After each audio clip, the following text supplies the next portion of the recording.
Halo adik-adik, pada saat ini kita akan mulai belajar tema 1, subtema 2, pembelajaran pertama. Nah, sekarang kita masuk dalam pembelajaran pertama subtema 2, kebersamaan dalam keragaman.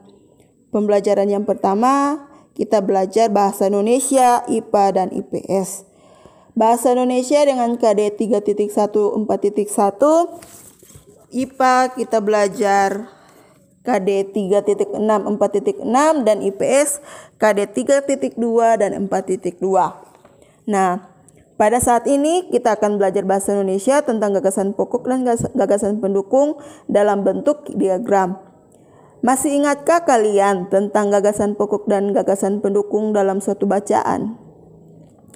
Gagasan pokok dan gagasan pendukung akan lebih mudah dipahami jika disusun dalam sebuah diagram.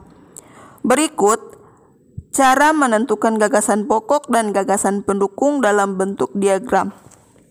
Yang pertama, bacalah paragraf dengan seksama. Cermati kalimat pertama hingga kalimat terakhir.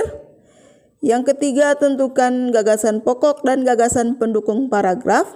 Yang keempat, gagasan pokok adalah bagian inti, dapat ditulis di bagian atas atau tengah. Dan yang kelima, gagasan pendukung adalah cabang-cabang dari gagasan pokok, dapat ditulis di bagian samping atau bawah gagasan pokok. Contoh, Indonesia memiliki berbagai bahasa daerah, misalnya bahasa Batak, bahasa Jawa, dan bahasa Manado. Keragaman bahasa Indonesia tidak membuat bangsa Indonesia terpecah-pecah.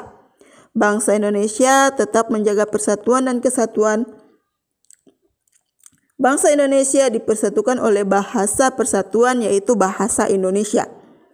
Kita dapat menentukan gagasan pokok dan gagasan pendukung dari paragraf di atas. Gagasan pokok terdapat pada kalimat pertama, sedangkan gagasan pendukung terdapat pada kalimat kedua sampai keempat. Perhatikan diagram berikut. Pertama, kita tentukan gagasan pokok.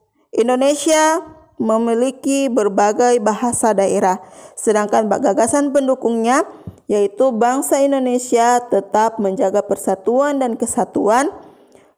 Yang kedua, gagasan pendukung yaitu bahasa Indonesia mempersatukan bangsa Indonesia. Dan gagasan pendukung yang ketiga yaitu keragaman bahasa tidak memecah belah bangsa. Kita lanjut di pelajaran IPA, yaitu cara menghasilkan bunyi pada benda. Sumber bunyi adalah semua benda yang dapat menghasilkan bunyi.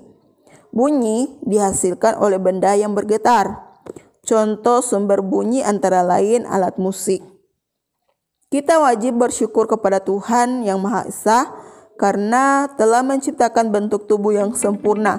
Salah satunya adalah kita diberi indera pendengar, yaitu telinga. Dengan menggunakan indera ini, kita bisa mendengar berbagai suara seperti kicauan burung, suara air mengalir, dan musik. Bagaimana telinga kita merasakan getaran? Semua bunyi membuat udara bergetar. Getaran bunyi mengenai gendang telinga yang berupa selembar kulit tipis. Saat itulah gendang telingamu juga mulai bergetar. Getaran dari gendang telingamu menjadi lebih besar di telinga tengahmu dan diubah menjadi pesan-pesan listrik di telinga dalammu. Nah, sekarang kita lanjut di pelajaran IPS tentang keragaman agama di Indonesia.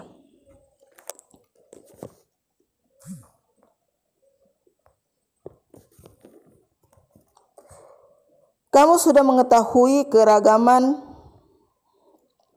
keragaman sosial yang ada di Indonesia. Ada keragaman budaya, etnis, dan juga agama. Di kelas juga pasti ada teman-teman yang beragam agamanya. Indonesia mengalami 6 agama, yaitu Islam, Kristen, Katolik, Hindu, Buddha, dan Konghucu. Yang pertama kita belajar agama Islam. Agama Islam mempunyai kitab suci yaitu Al-Quran. Tempat ibadahnya masjid. Hari raya agama Islam yaitu Idul Fitri, Idul Adha, Tahun Baru Hijriah, Maulid Nabi, dan Isra Miraj.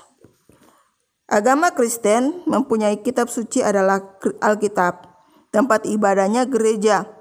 Hari raya agama Kristen yaitu Natal, Jumat Agung, Paskah, dan kenaikan Isa Al-Masih. Yang ketiga kita belajar agama Katolik. Agama Katolik mempunyai kitab suci adalah Alkitab. Tempat ibadah agama Katolik yaitu gereja. Hari raya umat Katolik yaitu Natal, Jumat Agung, Paskah, dan kenaikan Isa Al-Masih. Yang keempat kita belajar agama Hindu. Agama Hindu mempunyai kitab suci yang bernama Weda. Tempat ibadahnya yaitu Pura.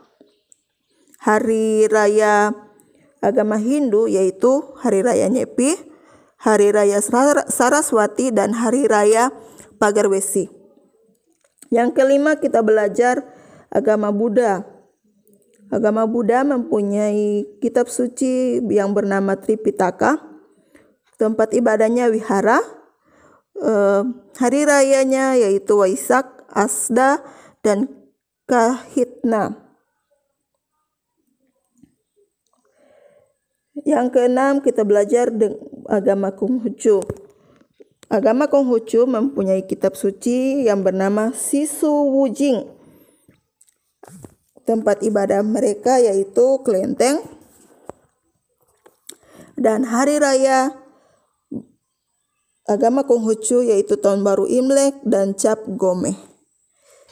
Demikian pembelajaran kita pada saat ini. Jangan lupa like, komen, dan subscribe channel ini agar bermanfaat untuk kita semua.